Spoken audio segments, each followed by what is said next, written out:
বিষণ্ণতা একটা বন্দি পাখির নাম। বিষণ্ণতা কেড়ে নিয়েছে শৈশবের আনন্দ, যৌবনের উদ্দামতা, উচ্ছলতা, প্রেমিকের প্রাণস্পন্দন, দুর্নিবার উচ্ছ্বাস। আর বিষণ্ণতা দিয়েছে কি?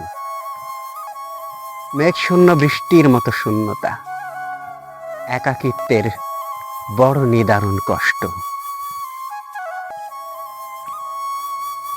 অনেক স্মৃতির একটা বই, যেটা পড়েও শেষ হয় না, যেটা হাজার পড়েও শেষ হয় না। অনেক বড় কোনো কাব্য, যেটা আবৃত্তি করতে করতে জীবনের শেষ অবধি পৌঁছে যায়, তবুও শেষ হয় না।